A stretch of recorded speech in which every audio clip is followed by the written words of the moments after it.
My name's Robert Kirsch. I'm a German-Filipino photographer and director based in Japan for over 10 years now. I didn't know what to expect. For me, it was definitely the first time shooting VR content. I didn't even wear a VR headset once in my life. The first thing I thought of was, personally, I have like a great admiration for martial arts. So in my head, I already kind of had like an image of how things are moving, which is why I chose Karate&Kendo. Like I knew that with karate, the athletes have to move through space, perform their kata.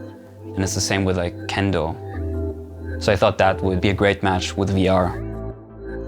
I think it's a very beautiful way of storytelling when the camera's just locked off, and if you pick a right subject, you can let your subject basically do the talking for you. When Canon approached me, I already knew like James is the lighting guy. I love working with James.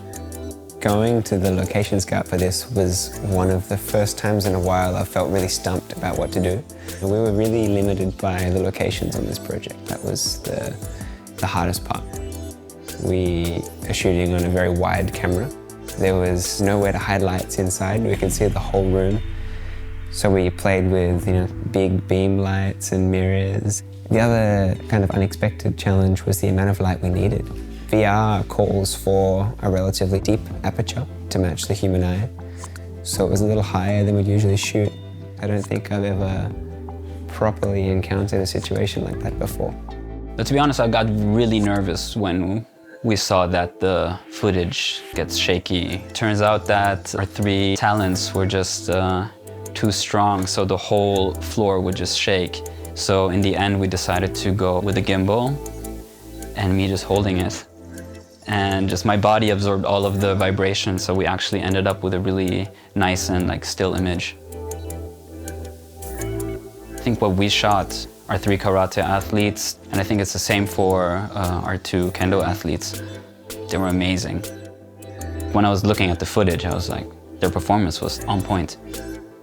We couldn't have done this without our amazing talent. In my head, the whole editing process was very simple. Pretty much from the start that I didn't want to make any cuts. So I just wanted the camera still, have the talent do most of the work and let them express themselves. And I'm very happy with the results we have, because I think they've never seen it up this close. There's one scene in karate where she stretches out your hand, and when you watch it through the VR headset, the hand is right here. So I think it doesn't get more immersive than that. I hope that people will really enjoy it.